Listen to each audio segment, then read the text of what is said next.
తెలంగాణ రాష్ట్రంలో బెల్ట్ షాపుల నిర్మూలనకు నాంది పలకాలని Badangpet municipal corporation deputy mayor Ibrahim Shekhar తెలిపారు. తన ఛాంబర్లో ఏర్పాటు చేసిన మీడియా సమావేశంలో మాట్లాడుతూ తెలంగాణ రాష్ట్రంలో మనిషికి కావాల్సిన అన్ని రకాల వ్యాపార వస్తువులు అమ్మేవారు సమయభావం పాటిస్తున్నారు. బెల్ట్ షాపులు మాత్రం 24 గంటలు తెరిచే ఉంటాయని ఆయన ఆవేదన వ్యక్తం చేశారు.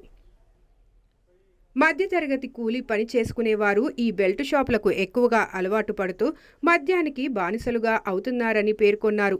ఈ బెల్ట్ షాపుల వలన మధ్యతరగతి వారు మందుకు బానిసై దొంగతనాలకు, చెడు వ్యసనాలకు అలవాటు పడి కుటుంబాలను దూరం చేసుకుంటున్నారని ఆయన తెలిపారు. ప్రజలు నాయకులకు ఓట్లు వేసి ప్రజాప్రతినిధులుగా గెలిపించి అభివృద్ధి పనులు చేస్తారని కోరుకుంటారు.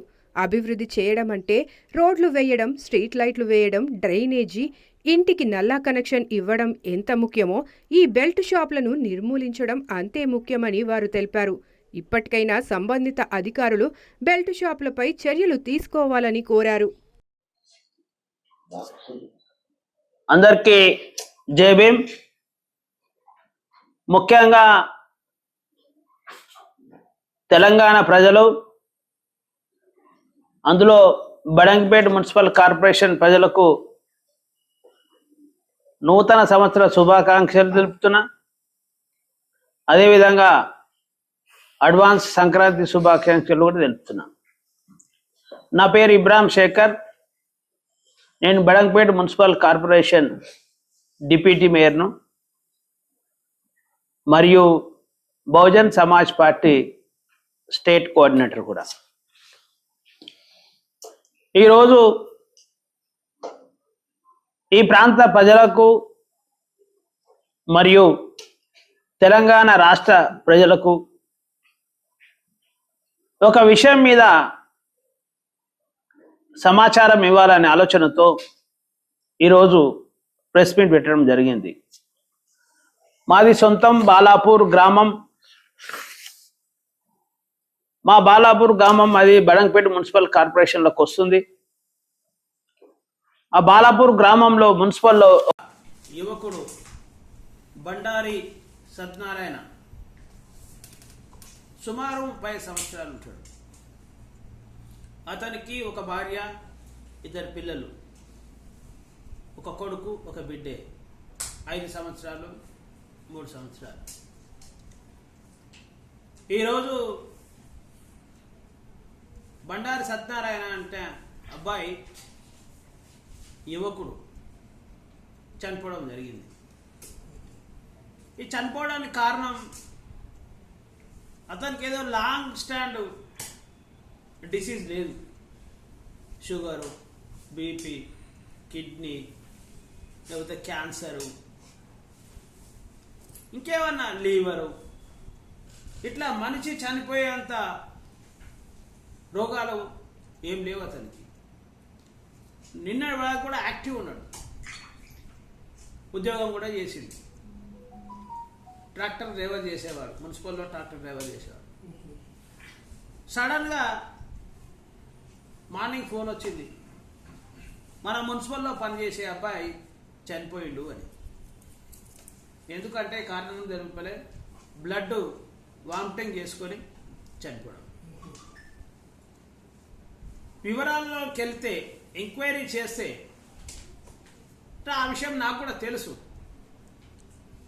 ఎన్నో రోజుల నుంచి చెప్తే వినకుండా తాగుడుకు అలవాటు పడ్డాడు. తాగడం వల్ల తన బాడీ అంతా లోపల పార్ట్స్ ఖరాబ్ అయిపోయి ఈరోజు చిన్న వయసులో చనిపోయి తన భార్యను, పిల్లలను అనాథాలు చేసి ఈ సమాజం ముంగడ పెట్టి పోయిన పరిస్థితి కనబడుతుంది. వాళ్ళు చాలా పేదలు. అమ్మగారు కూడా మంచాల మండలం ఇబ్రాహీంపట్నం కాన్స్టిట్యున్సీకి వస్తుంది. వాళ్ళు కూడా చాలా నిరుపేదలు ఉన్నారు. అయితే ఈ చావడానికి కారణం బెల్ట్ షాపులు. ఈ చావడానికి కారణం బెల్ట్ షాపులు టైమింగ్ పాటించకపోవడమే అని నేను కరాఖండిగా చెప్తున్నా. ఈ బెల్ట్ షాపులు కనుక టైమింగ్ పాటిస్తే ఈరోజు బండారి సత్యనారాయణ అనే యువకుడు చనిపోయేవాడు కాదు. బాలాపూర్ గ్రామమే కాదు, బడంగపేట మున్సిపాలిటీ కాదు, తెలంగాణ రాష్ట్రం అంతా కూడా బెల్ట్ షాపులు టైం పాటించకపోవడం వల్ల ముఖ్యంగా అణగారిన వర్గాలకు సంబంధించిన యువకులు, మీరు ఏ గ్రామానికి వెళ్ళండి, మీరు ఒక ఊర్లో ఒక సెంటర్ ఉంటుంది అందరూ కూర్చునేది. ఈ తెలంగాణ రాష్ట్రంలో మీరు ఏ గ్రామంకి వెళ్ళినా ఒక ఊర్లో ఒక సెంటర్ ఉంటుంది. ఆ సెంటర్లో ఒక 5 నుంచి 10 మంది నిరంతరం తాగే వాళ్ళు అక్కడ ఉంటారు. మీరు ఎంక్వైరీ చేసుకోండి. వాళ్ళు అలా కావడానికి గల కారణం బెల్ట్ షాపులే. ఎందుకంటే మార్నింగ్ 4 గంటల నుండి బెల్ట్ షాప్ ఓపెన్ చేసి రాత్రి 1 గంటల వరకు కూడా, లేకపోతే 24/7 కూడా బెల్ట్ షాపులు అవైలబుల్ ఉండడం నిజంగా excise department, police department failure అనే విషయం చెప్పక తప్పదు. లైసెన్స్ ఇస్తున్నారు ఒక వైన్స్ ఓపెన్ చేయడానికి, బెల్ట్ షాపులను కూడా 10 గంటల నుంచి ఒక 6-7 గంటల వరకు టైం పెడితే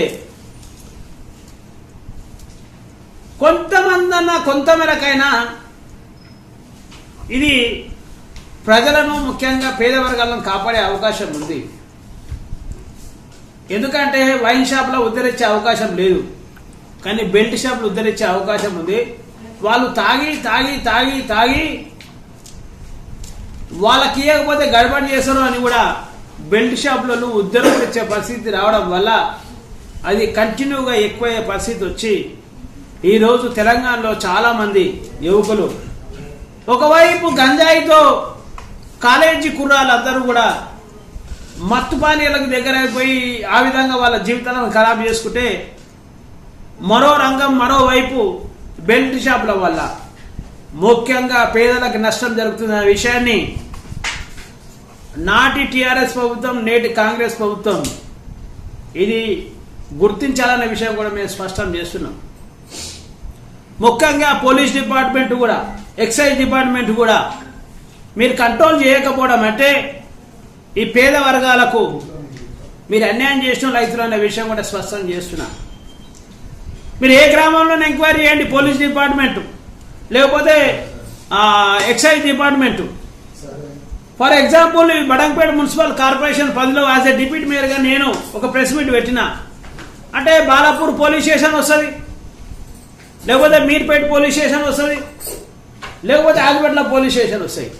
బడంగపేట మున్సిపల్ కార్పొరేషన్కు 3 పోలీస్ స్టేషన్ల పరిధి వస్తుంది. నేను 3 పోలీస్ స్టేషన్ పరిధిలో ఉన్న సిఐ గారులకు అందరూ కూడా రిక్వెస్ట్ చేస్తున్నా. అదేవిధంగా దీనికి సంబంధించిన ఏసీపీలకు మహేశ్వరం కావచ్చు, ఇబ్రాహీంపట్నం కావచ్చు, వనసల్పురం కావచ్చు, నేను ఏసీపీ గారులకు కూడా నేను మీకు రిక్వెస్ట్ చేస్తున్నా, విజ్ఞప్తి చేస్తున్నా, దయచేసి సార్ బెల్ట్ షాపులకు మీరు టైమింగ్ కేటాయించేటట్టు మీరు చేయాల్సిన అవసరం ఉందనే విషయాన్ని, సమాజం బాగుండడం కోసమే ఒకవేళ పోలీస్ డిపార్ట్మెంట్ అయితే సమాజాన్ని మంచి చేయడం కోసమే ఎక్సైజ్ డిపార్ట్మెంట్ అయితే ఖచ్చితంగా మీరు బెల్ట్ షాప్ విషయంలో ఏదైతే లైసెన్సులు వైన్ షాపులకు అయితే టైమింగ్స్ ఉన్నాయో అట్లా బెల్ట్ షాప్లకు కూడా మీరు టైమింగ్స్ మెయింటైన్ చేయకపోతే 100% ఈ ప్రాంతంలో బెల్ట్ షాపులు మూసేయడానికి ఉద్యమం ప్రారంభమయ్యే విషయం కూడా స్పష్టం చేస్తున్నాం. అంటే యాజ్ ఏ డిప్యూటీ మేయర్గా, యాజ్ ఏ బిఎస్పీ స్టేట్ కోఆర్డినేటర్గా 100% ఉద్యమం ప్రారంభమవుతుంది. కాబట్టి ఒక 1 వీక్లో మీరు ఖచ్చితంగా కనుక బెల్ట్ షాప్లకు టైం మెయింటైన్ చేయకపోతే ఈ విషయం సీఎం గారికి పోంచేంత వరకు, సీఎం గారికి తెలిసేంత వరకు పోరాటాన్ని ఆ స్థాయిలో కూడా తీసుకెళ్తామనే విషయం కూడా మేము స్పష్టం చేస్తున్నాం. కాబట్టి 3 ప్రాంతాల ఏసీబీ గారులకు, ఎక్సైజ్ డిపార్ట్మెంట్ పనులు ఉన్న వాళ్ళ ఎక్సైజ్ సూపరింటెండెంట్కు, రంగారెడ్డి జిల్లా ఎక్సైజ్ సూపరింటెండెంట్ కావచ్చు, లేకపోతే సిఐ గారులకు కావచ్చు, మీకు కూడా మేము రిక్వెస్ట్ చేస్తున్నాం. మీరు మా ప్రజలను చంపే అధికారం మీకు ఎక్కడిది? ఎందుకు ప్రతిదానికి గవర్నమెంట్కు టైం ఉంటుంది, బెల్ట్ షాపులకు టైం ఎందుకు ఉండదు? ఆఖరికి మనుషులు తినే బతికే షాపులకు కూడా వాళ్ళు 8 గంటలకు 9 గంటలకు తెరిచి 10 గంటలకు బంద్ చేస్తారు. మనుషులు బతకడానికి ఇచ్చే సౌకర్యం ఇచ్చే రేషన్ షాపులు కూడా టైం ఉంటుంది, కానీ బెల్ట్ షాపులకు టైం ఎందుకు ఉండదండి? ఎందుకు ఉండదు? ప్రజలకు ఒక అలవాటు ఎందుకు చేసలేరు? ప్రజలకు ఒక క్రమశిక్షణ ఎందుకు అలవాటు చేసలేరు? ఎంతమంది పేద ప్రజలు చచ్చిపోయినా కానీ మీకు అర్థం కాదా? మీరు కూడా ఈ వర్గాలలో ఉన్నారు కదా, అగ్రవర్ణాల పేదలు కూడా చచ్చిపోతున్నారు కదా, అన్ని వర్గాల పేదలే కదా దీన్ని బెల్ట్ షాపులకు అలవాటు అయిపోయి చనిపోయేది. మరి సమాజాన్ని రక్షించామని మాట్లాడుతున్న అందరం కూడా ఈ విషయంలో ఆలోచన చేయాల్సిన అవసరం ఉంది. ముఖ్యంగా నేను బడంగపేట మున్సిపల్ కార్పొరేషన్ అందరు కార్పొరేటర్లకు కూడా రిక్వెస్ట్ చేస్తున్నా, ఇంక్లూడింగ్ మా మేయర్ గారు కూడా నేను రిక్వెస్ట్ చేస్తున్నా, మా ఎమ్మెల్యే గారు కూడా నేను రిక్వెస్ట్ చేస్తున్నా. ఈ ప్రాంతంలో మనం బెల్ట్ షాపులు బంద్ చేయాల్సిన అవసరం ఉందనే విషయం స్పష్టం చేస్తున్నా. ఎమ్మెల్యే గారు కూడా సత్యనారాయణ గారు కూడా రిక్వెస్ట్ చేస్తున్నా, మేడం మీరు కూడా ఏసీపీ గారితో మాట్లాడండి, సిఐలతో మాట్లాడండి, ఎక్సైజ్ గారితో పోలీసులతో మాట్లాడండి. మేయర్ గారు కూడా రిక్వెస్ట్ చేస్తున్నా నేను. ముఖ్యంగా మరి మా కార్పొరేటర్లందరూ కూడా మేము రిక్వెస్ట్ చేస్తున్నా, మీరందరూ కూడా ఈ ప్రాంతంలో మీరు నివసిస్తున్న మీరు గెలిచిన ప్రాంతాలలో బెల్ట్ షాపులు టైం మెయింటైన్ చేసేటట్టు మనం అందరం చూడాల్సిన బాధ్యత మన మీద ఉందా అంటున్నా. మనం ఆ ప్రజలతో ఓట్లతో గెలిచినాం, మనం ఆ ప్రజలకు మనం మంచి చేయాల్సిన బాధ్యత మన మీద ఉన్నది. మనం ఉచిత విద్య ఇస్తలేం, మనం ఉచిత వైద్యం ఇస్తలేం. మనం కనీసం వాళ్ళు తాగకుండా చెడిపోకుండా వాళ్ళ భార్య పిల్లలు నాగం చేయకుండా చూడాల్సిన బాధ్యత మనకు ఉందనే విషయాన్ని నేను స్పష్టం చేస్తున్నా. ఎవరు చేయాలండి మరి ఇది? వేరే ఎవరు గ్రామాల్లో ఎవరు మాట్లాడతలేరు. గెలిచిన ఓట్లతో గెలిచిన మనం మాట్లాడాం, మరి ఎవరు మాట్లాడాలి? మనం గెలిచేది రోడ్లు, డ్రైనేజ్లు, లైట్లు, మంచినీళ్ళు ఇవ్వడం కదా, మనుషులను బాగు చేయడానికి కూడా. మన నాయకులుగా మన ప్రజలు ఎన్నుకునేది మనం బాగు చేసామని. బాగు చేసామంటే రోడ్లు వేసుడు, డ్రైనేజ్ వేసుడు, లైట్లు వేసుడు అండి. రీసెంట్గా ఈ అబ్బాయి చనిపోయిన దగ్గర మేము 20 లక్షల రోడ్ ఇనాగ్రేషన్ చేసినామండి. ఆ రోడ్ ఈ అబ్బాయిని బతికిచ్చిందా? బతికిస్తుంది అట్లాంటి వాళ్ళను. రిపోర్ట్లు మీరు కూడా ఆలోచన చేయాలి. నిజంగా ఏంటి సమస్య? మనం అందరం తలుచుకుంటే ఈ సమస్య పరిష్కారం కాదా? ఒక కుటుంబం గ్రామంలో, ఒక కుటుంబం 2 కుటుంబాలు బతుకుతుండొచ్చు బెల్ట్ షాపుల వల్ల, కానీ 100ల కుటుంబాలు నాశనం అవుతున్నాయి అనే విషయాన్ని నేను గుర్తు చేస్తా ఉన్నా. ఒక గ్రామంలో ఒక బెల్ట్ షాప్ వల్ల ఒక కుటుంబం 2 కుటుంబాలు బతుకుతుండొచ్చు, కానీ ఆ గ్రామంలో 100ల కుటుంబాలు నాశనం అవుతున్నాయి. అట్లా బడంగపేట మున్సిపల్ కార్పొరేషన్లో 1000 కుటుంబాలు నాశనం అవుతున్నాయి. ఒక 20, 30, 40, 50 బెల్ట్ షాపుల వల్ల కనీసం 1000 కుటుంబాలు నాశనం అవుతున్నాయి. అట్లా ఈ రాష్ట్రం అంతా ఎన్ని కుటుంబాలు నాశనం అవుతాయో ఒకసారి ఆలోచన చేయాల్సిన అవసరం లేదు. తాగడం వల్ల ఆరోగ్యం బాగుపడుతుందా? తాగడం వల్ల ఏమైనా ఆర్థిక అంశాలు పెరుగుతాయా? చాలామంది తాగి అన్యాయం జరిగితే ప్రైవేట్ స్కూళ్ళల్లో చదువుతున్న పిల్లల్ని తీసి గవర్నమెంట్ స్కూల్లో వేస్తారండి, ఫీజులు కట్టలేక. భార్యలు వాళ్ళ భార్యలు ఎంతో ఇబ్బంది పడుతున్నారు. ఈరోజు వాళ్ళిద్దరు అనాథలు అయ్యారు. వాళ్ళ జీవితం ఏంటి? ఆ అమ్మాయికి ఉద్యోగం లేదు, ఈయనకు 1 రూపాయి ఆస్తి లేదు. ఎట్లా బతకాలి అమ్మాయి? వాళ్ళు ఎట్లా బతికేయాలి? వాళ్ళు ఎట్లా ప్రయోజకులు చేయాలా? రేపు పొద్దుగాల వాళ్ళు ఖరాబ్ అయితే వాళ్ళ తండ్రి తాగి చనిపోయాడు, ఈ పిల్లగాళ్ళు మంచోళ్ళు లేదు, రౌడీ లేదు అంటారు. దీనికి కారణం ఎవరు? చనిపోయిన తండ్రి. ఈ సమాజంతో ఓట్లు వేయించుకొని గెలిచి ఈ సమాజంలో ఏం మంచి చేయదు మనమా? ఆలోచన చేయాల్సిన అవసరం ఉంది. కుల సంఘాలు కూడా మాట్లాడాలండి. ఎందుకు మాట్లాడరు? ఎంఆర్పిఎస్ మాట్లాడాలి, మాలమానాడు మాట్లాడాలి, ఎవరు బీసీ సంఘాలు మాట్లాడాలి, ఇంక్లూడింగ్ రాజకీయ పార్టీలు కూడా మాట్లాడాలి. అన్ని రాజకీయ పార్టీలను ఎస్సీ, ఎస్టీ, బీసీ, మైనార్టీలు కూడా స్పందించాల్సిన అవసరం ఉందండి. ఎందుకు స్పందించారు? స్పందించాల్సిన అవసరం ఉంది. ముఖ్యంగా అణగారిన వర్గాలకే ఈ నష్టం జరుగుతుంది. మీరు ఎంక్వైరీ చేయండి. మనం ఈ ప్రజలతో బాబాసాహెబ్ ఇచ్చిన అంబేద్కర్ రిజర్వేషన్లతో గెలిచి మనం మన ప్రజలకు ఏమాత్రం కూడా చైతన్యం న్యాయం చేయకపోతే అందులో అర్థం లేదనే విషయం కూడా నేను స్పష్టం చేస్తున్నా.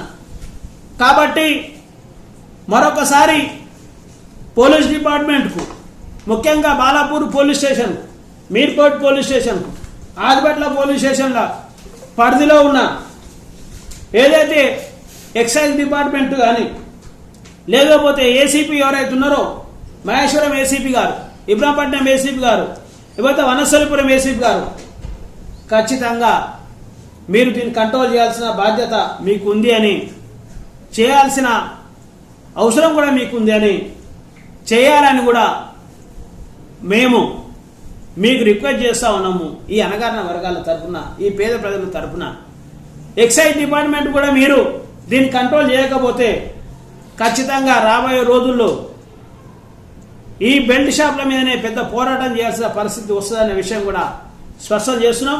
మేము మొత్తం బంద్ చేయమని చెప్పట్లేదు. వైన్ షాపులాగా బెల్ట్ షాపులకు కూడా టైమింగ్స్ కేటాయించాలనే విషయాన్ని స్పష్టం చేస్తున్నా. మనుషులు బియ్యము, పప్పులు, ఉప్పులు అన్ని కొనుక్కపోయి మనిషి బతకనీకే, జీవితకాలం గెలవనీకే, జీవితకాలం పెరగనీకే, బతకనీకే అవసరమయ్యే షాపులకే టైమింగ్ ఉందండి. అవునా కాదా? బెల్ట్ షాప్కి ఎందుకు టైమింగ్ ఉండదండి? బెల్ట్ షాప్ టైమింగ్ పెట్టండి. వాళ్ళు ఇష్టపడి తాగుతారు, ఇష్టపడి తాగరు. ఈ బెల్ట్ షాప్ల వల్ల 60 ఏళ్ళు బతికేవాడు 30 ఏళ్ళకి చనిపోతుందండి. వారి బాలపిల్లల పరిస్థితి ఏంటి? రాష్ట్ర వ్యాప్తంగా చాలా పెద్ద ఎత్తున ఇట్లాంటి ఇబ్బందులు జరుగుతున్నాయి. కాబట్టి ఇమీడియట్గా ఈ ప్రాంతంలో ఉన్న ఎక్సైజ్ డిపార్ట్మెంట్ కానీ, పోలీస్ డిపార్ట్మెంట్ కానీ వీటిపై చర్యలు తీసుకోవాలని మేము మనస్ఫూర్తిగా కోరుకుంటున్నాం, రిక్వెస్ట్ చేస్తున్నాం. లేని ఎడల ఈ రాష్ట్ర సీఎం రేవంత్ రెడ్డి గారికి పోయేంత వరకు సమాచారం మేము యుద్ధం చేస్తాం, సమాచారం చేస్తాం, పోరాటం చేస్తామనే విషయం కూడా స్పష్టం చేస్తాం.